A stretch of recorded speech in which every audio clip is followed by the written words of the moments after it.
auditeurs et auditrices de Radio Djena, bonjour et bienvenue dans votre émission Et nous. Vivre des menstruations étant adolescente n'est pas toujours chose aisée.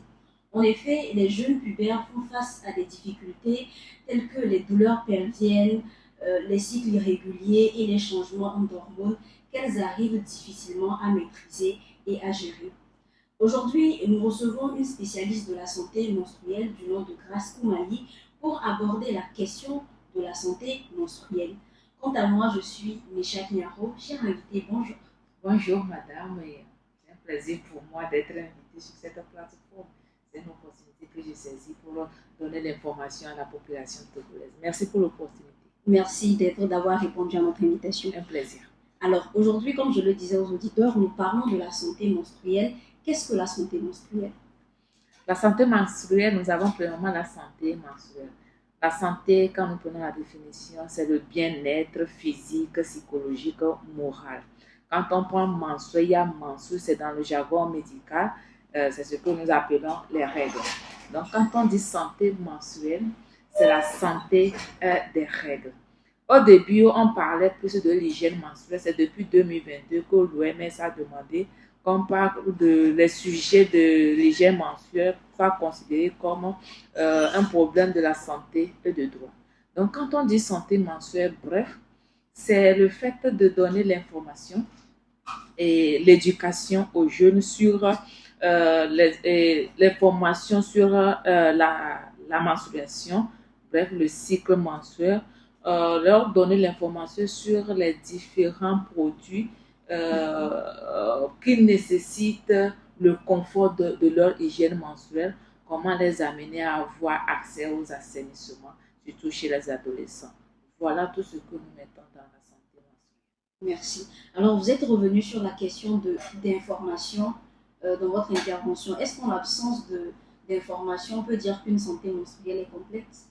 Oui, en l'absence d'information, c'est qu'il n'y a pas de santé menstruelle.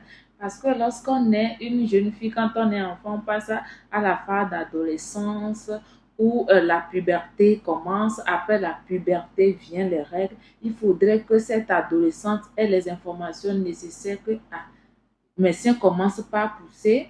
Dans 2 ans, les règles vont arriver. Lorsque les règles seront là, comment je vais me comporter pour éviter que ça soit un sujet de honte.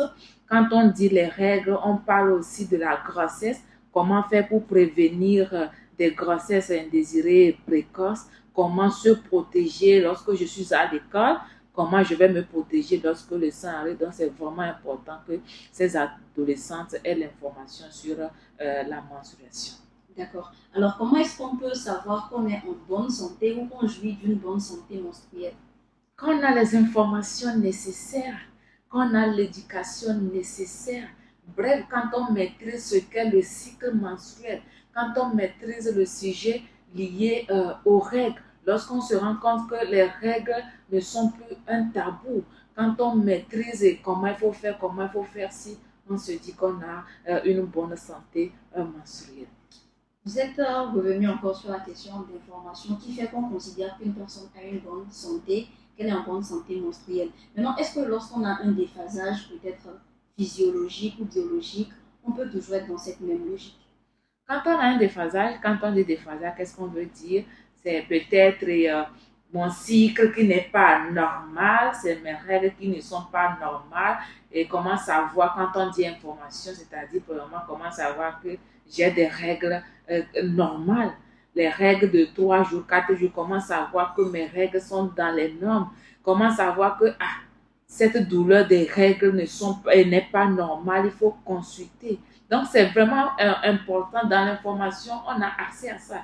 Je donne un exemple, une adolescente qui sait que quand on dit un cycle régulier, c'est elle. Quand on dit un cycle irrégulier, c'est elle. Quand on dit un cycle, le cycle normal, c'est entre 28 et 32 jours. Si je suis en dessous de 28 jours, voilà ce que ça peut signifier. Si je suis au-delà de 32 jours, voilà ce que ça peut signifier. Quand elle a des règles qui dépassent 5 jours, voici, ça doit m'amener à l'hôpital. Si j'ai des règles inférieures à 2 jours, les jours de règles inférieures à 2 jours, ça doit m'amener à consulter. Si c'est accompagné de douleur, ce n'est pas normal. Voilà, donc tout ça, là, ça fait partie de l'information.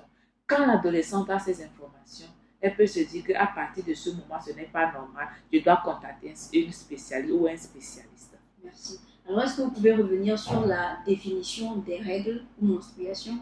La définition des règles, c'est la phase de saignement. Je ne peux pas définir les règles sans parler du cycle menstruel. Quand on dit le cycle menstruel, c'est la période, c'est une phase qui est comprise entre le premier jour du saignement jusqu'au premier jour du saignement du mois prochain. Donc, toute cette période, c'est le cycle menstruel. Donc, au cours de ce cycle menstruel, cette phase comprend des variations, que ce soit au niveau de l'ovaire, que ce soit au niveau de l'utérus. Lorsque le début est marqué par les saignements, les règles que j'ai dit, la normale, c'est entre 3 et 5 jours. Donc maintenant, c'est la phase de saignement, c'est ce que nous appelons les règles. Donc l'adolescente, toute femme doit comprendre que voilà la normale. Est-ce que mes règles sont normales? Il y a aussi la quantité. La quantité. Est-ce que l'abondance est de trop? Est-ce que ce n'est pas accompagné d'une hémorragie? Le sang des règles n'est pas coagulant, n'est pas tachant également. Pour moi, est-ce que c'est normal? Il faut voir, est-ce que ce saignement est accompagné de douleur? Est-ce que c'est accompagné de brûlure? Voilà ce que, donc, bref, quand on dit menstruation, c'est les règles, c'est la phase de saignement. Oui. Alors, comment se fait-il qu'à l'adolescence, la plupart des jeunes filles ont un cycle irrégulier? La plupart, quand on dit un cycle, nous avons ce que nous appelons un cycle régulier et un cycle irrégulier. Qu'est-ce qu'on appelle un cycle irrégulier? Un cycle, j'ai défini tout à l'heure, un cycle, c'est la période qui est comprise entre deux saignements. Le premier jour du saignement en cours jusqu'au premier jour du saignement du mois prochain. Et c'est pour dire que j'ai un cycle régulier, il faudrait que cette phase, la durée, le nombre de jours de cette phase soit le même. Pour pouvoir évaluer son cycle, dit j'ai un cycle court, un cycle long, il faudrait qu'on puisse l'évaluer sur 1 an ou minimum 6 mois. Je donne un exemple. Si le mois de janvier, cette phase fait 28 jours, le mois de février, cette phase fait 30 jours, le mois d'avril, cette phase... S'il y a une différence dans les 6 mois, c'est que j'ai un cycle irrégulier. Pour dire que j'ai un cycle régulier, il faudrait que ça soit le même nombre de jours ou plus la différence ne soit pas supérieure de 2 jours. Les adolescents, nous avons toujours dans le cycle, nous avons ce que nous appelons les cycles irréguliers primaires et les cycles irréguliers secondaires.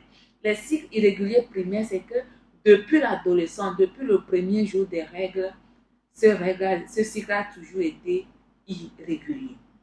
Donc ça, c'est primaire. Elle a commencé un cycle depuis qu'il était irrégulier. Le cycle irrégulier secondaire, c'est que c'est à partir d'un moment de la vie que ça a commencé par devenir irrégulier.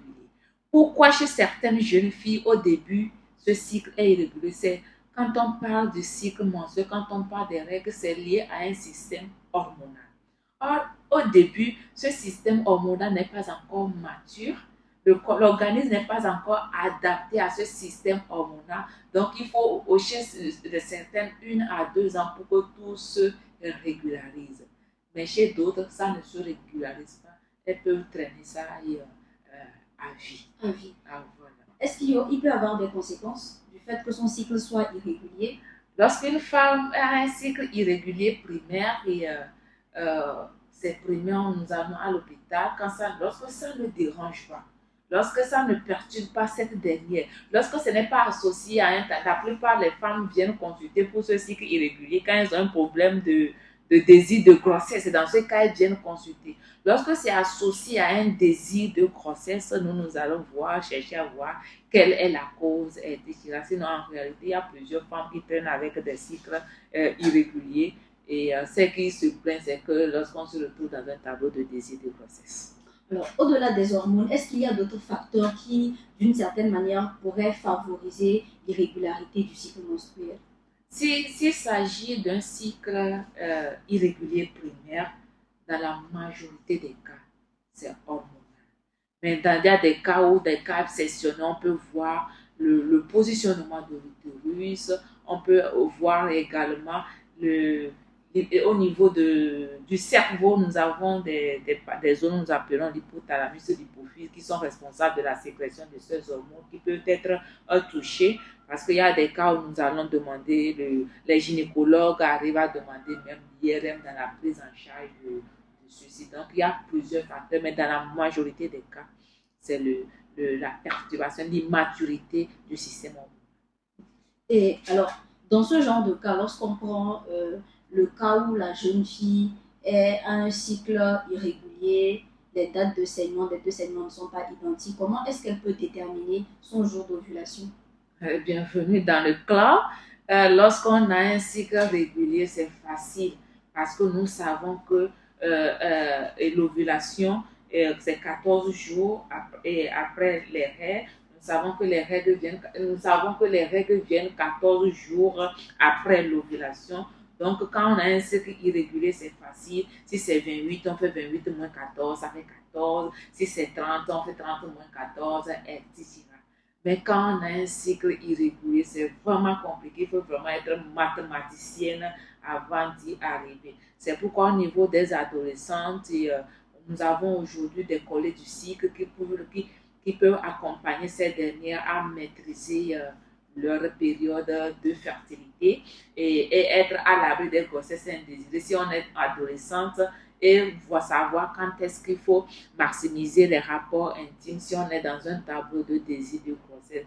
Je pense que c'est vraiment des calculs, on peut mettre ça sur un autre sujet, comment déterminer sa période de fertilité quand on a un cycle irrégulier. Et je pense que c'est également l'occasion. Est-ce qu'on peut l'aborder brièvement? Vraiment, c'est vraiment des calculs. Si je vais l'aborder, ça va nous prendre assez de temps. Parce que, comme je l'ai dit, la première des choses, c'est qu'il faut évaluer son cycle sur un an.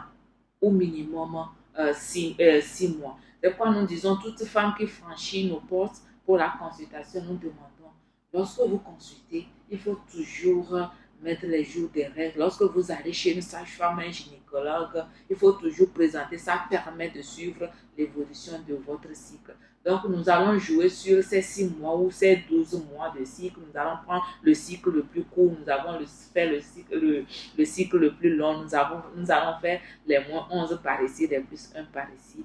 Donc, c'est vraiment c'est un sujet à part entier. À aborder dans une prochaine émission. Effectivement. D'accord. Alors, il est constaté que généralement, chez les adolescentes, au cours des menstruations, elles souffrent de douleurs pelviennes et d'autres ont jusqu'à l'endométriose. Est-ce que vous pouvez mieux nous expliquer ce phénomène? Ok, je retiens deux choses. Nous avons les règles douloureuses, nous avons l'endométriose. Les règles douloureuses, dans le jargon médical, nous les appelons les dysménorrhées. L'endométriose, qu'est-ce que cela veut dire quoi? C'est l'endomètre qui ose aller hors de l'endomètre. Quand je prends le cas des règles douloureuses, parce que il faut faire comprendre un citoyen lambda, nous disons l'endométriose, c'est la grande sœur des règles douloureuses. Les règles douloureuses, c'est une douleur qui accompagne les règles. Et chez certaines femmes, cette douleur peut être handicapante. D'autres peuvent faire même 2 à 3 jours et sans sortir de leur chambre. Nous avons ce que nous appelons les règles douloureuses primaires, les règles douloureuses secondaires. Chez certaines femmes, depuis l'adolescence, depuis le premier jour des règles, elles ont toujours ces règles douloureuses. Il y a ce que nous appelons les règles douloureuses secondaires. Au départ, elles n'en avaient pas. C'est à un moment donné que ça survient. Là, ça peut être une infection, ça peut être les myomes communément appelés les fibromes, ça peut être le mauvais positionnement de l'utérus, etc. Mais l'endométriose dont vous avez mentionné quelques années en arrière, c'est une maladie qui était méconnue. Heureusement qu'aujourd'hui, on en parle, on connaît et il y a des solutions pour en sortir. Je l'ai dit plus haut, l'endométriose, c'est l'endomètre qui ose, d'où l'endométriose. L'endomètre, c'est quoi? Par exemple, nous sommes à la radio, nous avons notre utérus. Vous pouvez tourner vers la caméra. Ok, nous avons notre utérus, ce sont les deux trompes de Fallope. Nous avons ici le col de l'utérus et ici c'est le vagin. L'endomètre, c'est le tapis. Le tapis, celui qui tapisse l'intérieur de l'utérus. C'est l'endomètre qui est responsable des règles. Pendant la phase d'ovulation, cet endomètre se gorge de sang et de nutriments pour accueillir un nouveau bébé. L'organisme humain est programmé pour ça à partir de la puberté. Si, au cas où il n'y a pas une fécondation, cet endomètre va se décaper, ce qui sort comme le sang. C'est pourquoi j'ai dit le sang des règles n'est pas coagulable, le sang des règles ne tache pas les sous-vêtements. Donc, l'endomètre dont vous voyez, au début du cycle, ça va se gonfler parce que ça se prépare, ça prépare le nutriment, c'est-à-dire ça prépare le lit pour accueillir le bébé. Mais il se fait que chez certaines femmes, ces endomètres, ces cellules qui étaient censées être à l'intérieur de l'utérus vont se retrouver hors de l'utérus. Ça peut retrouver sur les ovaires, ça peut retrouver sur les trompes, ça peut retrouver au niveau du vagin, ça peut retrouver sur les intestins. Chez d'autres femmes, ça peut aller vers les poumons et le cerveau. Donc, une femme qui a des règles douloureuses, c'est-à-dire des contractions, l'utérus, c'est un muscle qui se contracte.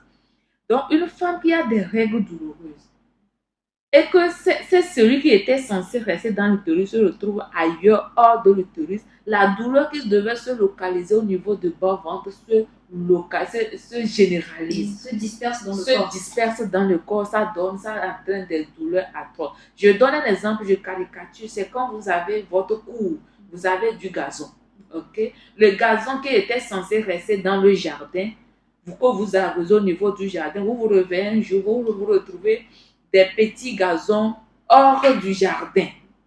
Donc, cela veut dire que quand vous mouillez, quand il y a le tuyau, c'est-à-dire que vous allez arroser les petits gazons qui se trouvent des autres côtés. Donc, voilà ce qui donne une douleur généralisée, une douleur handicapante. De deux, ces cellules peuvent également aller boucher cette trompe. La trompe que vous voyez, ces cellules aussi saignent, ça saigne. Donc, c'est ce qui va faire que au niveau de l'endométriose, pour comment mettre la différence entre sans examen, vous dire que ce que j'ai là, ça peut être une endométriose. La première chose, c'est qu'il y a une douleur atroce pendant les règles. Il y a chez certaines adolescentes, les douleurs peuvent être en dehors de la période des menses, c'est-à-dire des règles. La deuxième des choses, c'est que l'hémorragie, le sang devient assez beaucoup parce que le sang qui était censé sortir de l'utérus, ça sort des autres côtés, au niveau des autres organes, il y a cette hémorragie. La troisième chose, c'est que c'est l'infertilité. Si ces cellules de l'endomètre vont boucher la trompe, c'est que l'ovule ne pourra pas migrer vers l'utérus. Vous allez voir, ces derniers vont souffrir d'une infertilité. Donc, pour dire que voilà ces trois choses qui amènent les filles à l'hôpital, qui nous amènent à voir ce que c'est les règles douloureuses, quelle est la cause, ou bien si c'est de l'endométriose. Au niveau des adolescentes, c'est vraiment un peu compliqué parce que la plupart des choses, elles se plaignent des douleurs, des règles douloureuses. C'est lorsque ça devient handicapant, vous allez les voir à l'hôpital. Sinon, la majorité traîne avec des calmants pour gérer ça. Chez les grandes personnes, la majorité, ce qui les amène à l'hôpital, c'est l'infertilité ou l'anémie. Quand elle saigne de tout, elle se vide de son sang, elle vient à l'hôpital. Donc, au niveau des adolescents, les études récentes font que c'est vraiment très compliqué de faire un diagnostic au niveau des adolescentes, mais nous avons l'endométriose primaire.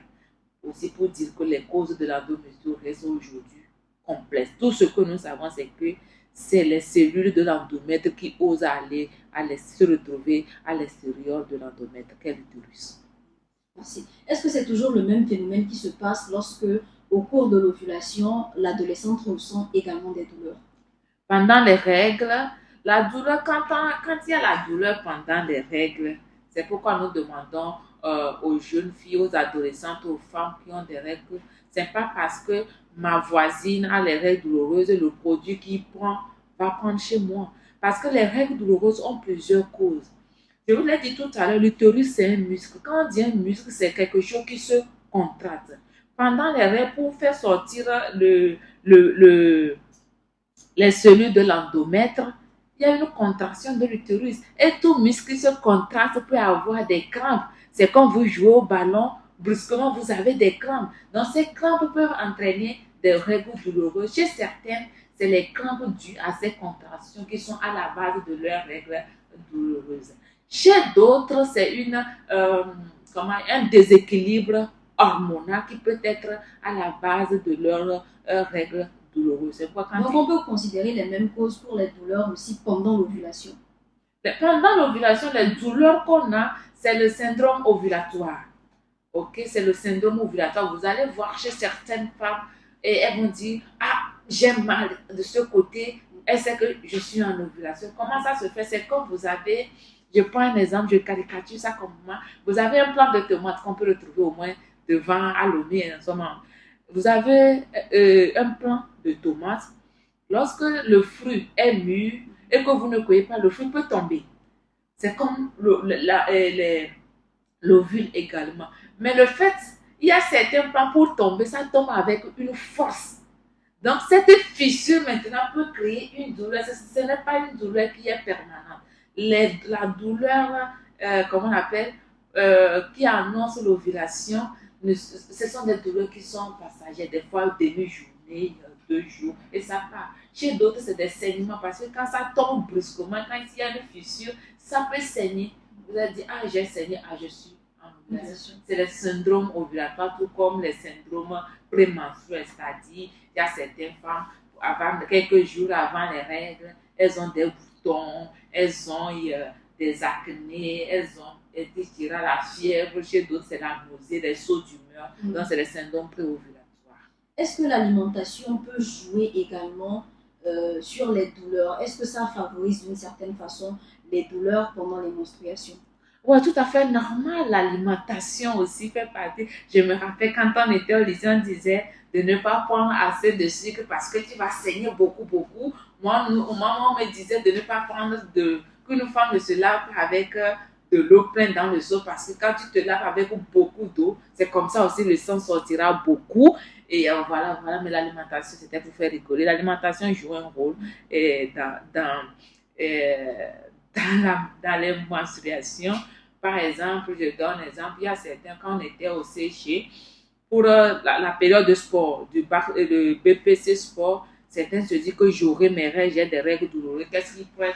Ils prennent le manioc pour dire que l'amidon empêche retard de l'ovulation. Je ne sais pas par mécanisme, c'est vérifié, mais je n'ai pas une étude pour prouver cela. Il y a d'autres qui vont prendre telle alimentation pour dire que voilà, j'ai été rendez-vous coquin pour retarder mes règles. Oui. Donc, pour dire, effectivement, ça marche, mais il n'y a pas une étude pour prouver cela.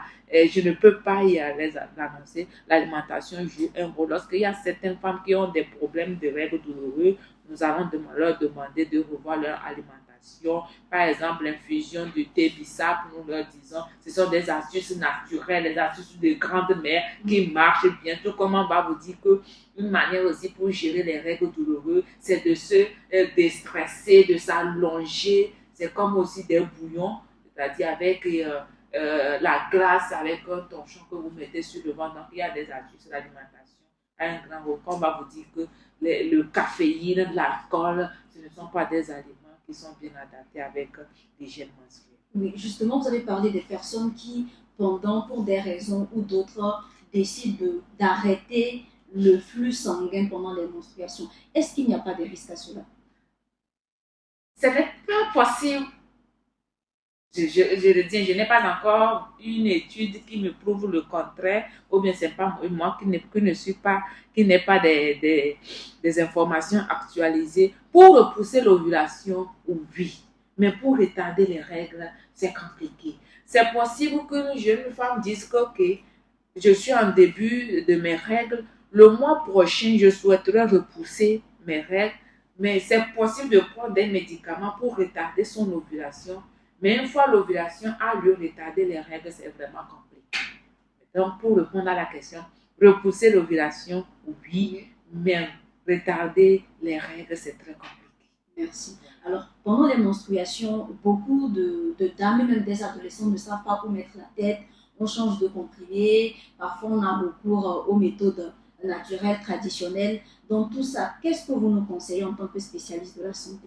Ce que moi je conseille, c'est que lorsqu'on a des règles douloureuses, il faut faire une consultation gynécologique, j'ai bien précisé. Premièrement, vous allez vers votre sage-femme, la sage-femme qui va voir l'état si c'est gérable parce qu'une sage-femme a des compétences limitées. Lorsque ça ne va pas, elle va vous diriger vers le gynécologue qui va chercher la cause des règles douloureuses. La deuxième des choses que je vais dire, c'est que lorsque vous allez à l'hôpital, on vous met sous la prise d'un médicament. Donc quand ça va, on ne retourne plus.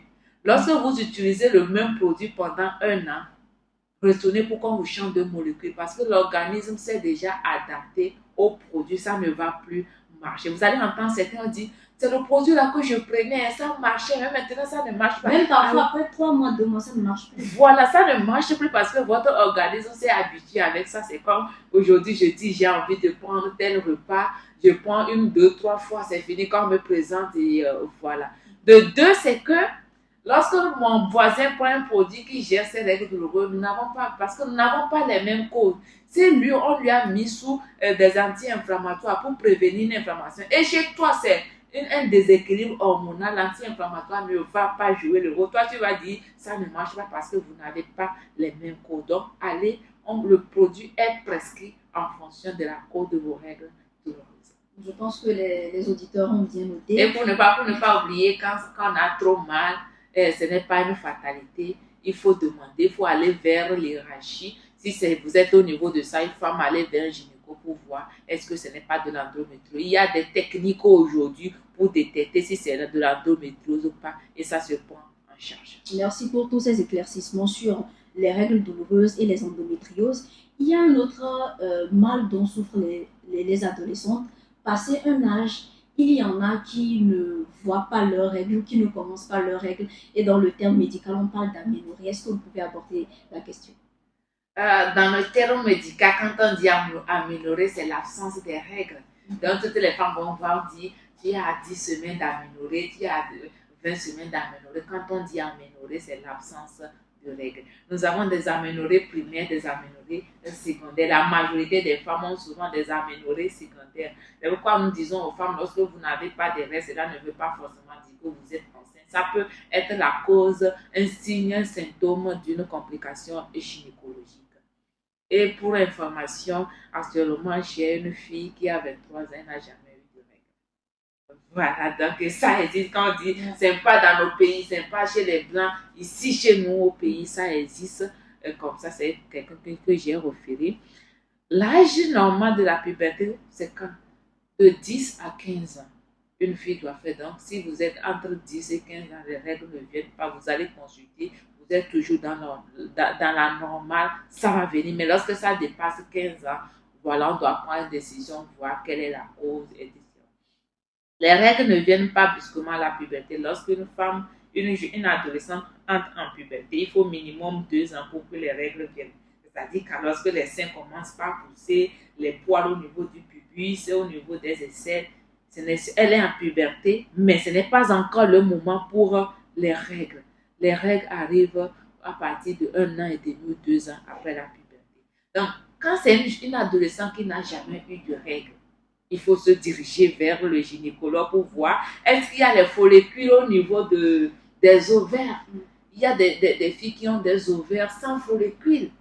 Donc, s'il y a des follicules, s'il y a les follicules, pourquoi ces follicules n'évoluent pas jusqu'à l'ovaire? Parce que quand on se rappelle, on dit follicule 1, follicule 2, etc. Donc, c'est au niveau des adolescents, au niveau des cas d'aménorrhée primaire. Est-ce que ça se soigne? Ça se prend en charge, ça se prend en charge. Voilà, ça se prend pas. La dernière dont je parle, je l'ai référé vers un gynécologue pour sa prise en charge parce que ça dépasse mes compétences. Je suis là pour l'accompagner, pour mieux l'expliquer ce que le gynéco a dit dans un français facile, comme on a l'habitude de dire français terre à terre. Maintenant, au niveau des aménorrhées secondaires, quand il y a aménorrhée secondaire, c'est une fille qui avait des règles et brusquement, les règles ne viennent pas. Maintenant, quand il y a aménorrhée secondaire, nous avons dit le cycle normal, c'est 28 et 32 jours. Or, le mois fait 30 ou 31 jours. Lorsqu'une femme fait déjà 35 jours, c'est qu'elle se dit que j'ai un retard. Or, c'est un cycle long. Donc, quand il y a aménorrhée, souvent, elle dit que j'ai un retard. Il faudrait qu'elle se rende compte que je n'ai pas un cycle qui est trop long.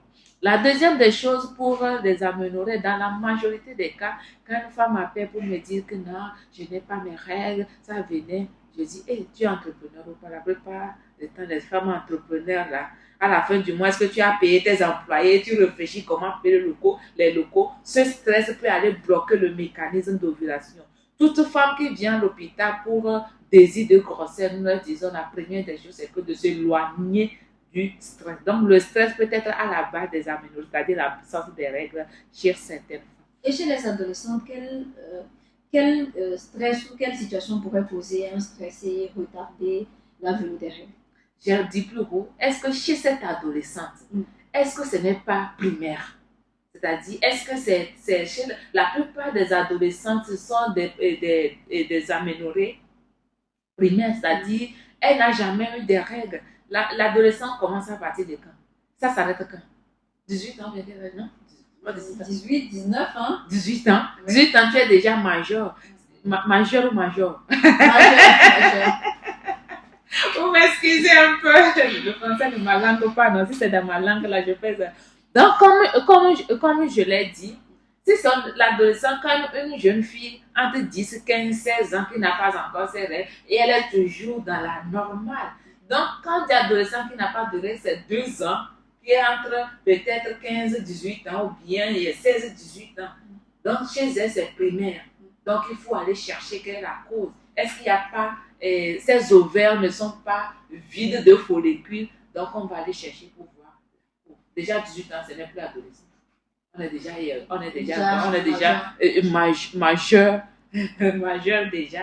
Donc, il faut aller chercher d'autres causes. Donc, dire que quelqu'un fait jusqu'à 20 ans, il n'y a pas de, surtout dans le cas de secondaire. Quand on dit que les adolescentes ne sont pas stressées, allez demander. Nous avons des adolescentes qui viennent ne mangent pas parce qu'on m'a refusé la télévision, parce que j'ai demandé tel portable, on ne m'a pas donné. Mais elles sont plus stressées que nous. Parce que j'ai dit, je veux fréquenter telle école, on ne m'a pas amené. Elles sont plus stressées que nous. Donc, vous voyez qu'il y a aussi le stress aussi qui permet dans la majorité des cas, il faut aller voir au niveau des thrombos, au niveau des hormones, s'il n'y a pas de perturbation. Et donc, visiter un gynécologue. C'est important. C'est pourquoi moi, je demande à toutes les mamans, c'est important. Nous avons ce que nous appelons l'échographie de démarche. La fille n'est pas encore en puberté, mais vous l'amenez à faire des bilans gynécologiques.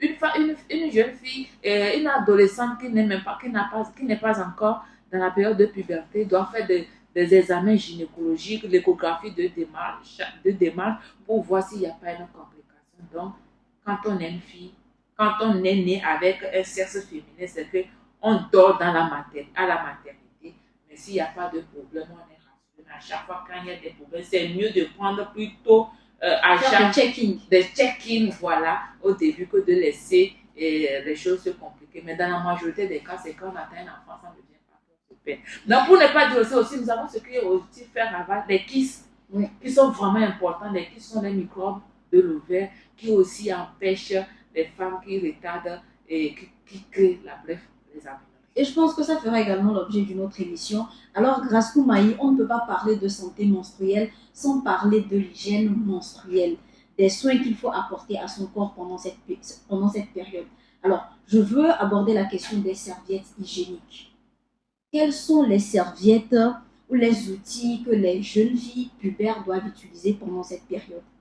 En fonction des moyens. Quelles sont les serviettes? Les serviettes, quand on dit l'hygiène menstruelle, les serviettes à utiliser font partie.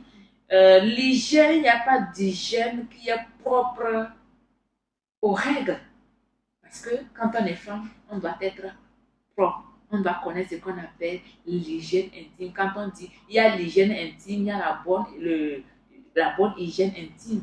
La bonne hygiène intime, c'est le fait d'être propre, de nettoyer ses parties intimes, mais ne pas exagérer, ne pas être négligente.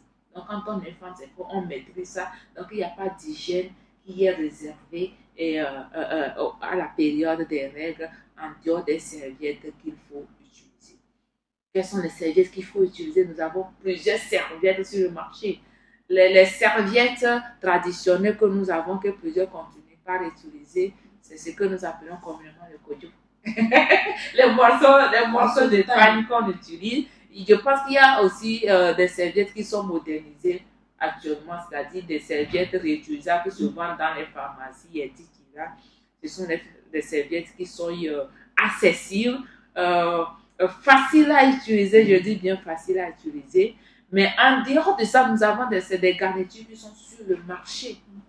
Nous avons les serviettes et nous avons les tampons qu'il faut utiliser pendant les règles. Nous avons justement, parlons des tampons. Il est constaté que la tendance actuelle pour les adolescents, c'est d'utiliser les tampons. Et il est conseillé également par les médecins de ne pas mettre du plastique ou rester longtemps avec ce genre d'objet dans le sexe, dans l'appareil génital. Est-ce qu'il n'y a pas de risque à ce que les jeunes filles utilisent ce genre de choses? Il n'y a rien sans risque. Mais toute chose qui concourt, l'essentiel que l'excès de toutes choses nuit à la santé. Les tampons, en dehors des tampons, bientôt il y aura les coupes, les gobelets menstruels qui sont là. Moi-même, j'en ai chez moi au cabinet. C'est parce qu'on me connaît le jour aussi. On va découvrir ça, on va se dire c'est ça qui est la tendance. On va laisser les tampons pour prendre les coupes. Les tampons, normalement, les tampons sont utilisés pour des sorties coquines, pour des moments coquins. Par exemple, je suis en menstruation, je vais porter une tenue moulante, je veux être en string, en sous-vêtement string, il me faut quelque chose pour porter le string pour ne pas être dérangé. Normalement, les garnitures tampons sont réservées pour ça. Mais aujourd'hui, on l'utilise. Ce n'est pas contre-indiqué par la santé, mais ce qu'il faut savoir, le tampon que j'utilise là, vient d'où c'est fabriqué, ou dans quelles conditions ces tampons sont fabriqués pour ne pas envoyer d'autres germes. Comment je le dis? Normalement, ce sont des tampons qui sont stériles. Lorsque vous envoyez, il y a une manière d'envoyer sans toucher le tampon. J'ai vu des tampons tout récemment où la personne enlève avec les deux doigts et elle envoie. Non, il y a une manière de l'envoyer dans le vagin. C'est la corde, vous jouez juste avec la colle. Lorsque vous touchez avant d'envoyer, c'est que c'est des gemmes que vous envoyez dans votre vagin. Le tampon ne doit pas dépasser 4 heures de temps dans le vagin, que c'est rempli ou pas, vous ne devez pas l'utiliser, le garder au-delà de 4 heures de temps. Chaque 4 heures, il faut changer. Donc ici, quand on va au boulot, peut-être c'est un midi, on trouve le temps, c'est vraiment compliqué. Donc les tampons ne sont pas contre-indiqués, mais ne les gardez pas 4 heures de temps. Le doigt ne doit pas toucher le tampon avant que vous ne l'envoyiez dans le vagin. Il faut porter les gants au moment de... Non, il y a le dispositif, c'est une manière, comme j'ai oublié, la prochaine fois je viendrai avec, il y a une manière d'envoyer sans même toucher à la partie interne qui doit aller. Maintenant, il y a la corde qui pend.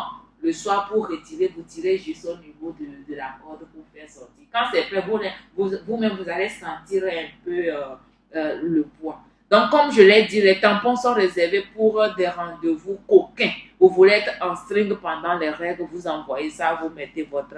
C'est sympa pour porter tous les jours. C'est comme aujourd'hui, il y a certaines femmes, les adolescentes, les strings, c'est ça le moment. On ne porte pas le string à tout moment. C'est lorsqu'on veut être en tenue moulante ou bien on veut se dire, et voilà. Quand on est adolescent, la sexualité, on en parle, on ne doit pas les empêcher. Si quelqu'un se sent prêt, il faut dire qu'on lui donne l'information pour qu'il puisse bien faire ce qu'il, pour ne pas s'exposer aux infections transmissibles et également aux grossesses non désirées. Les coupes vaginales sont accessibles. Pourquoi moi je conseille mieux ça?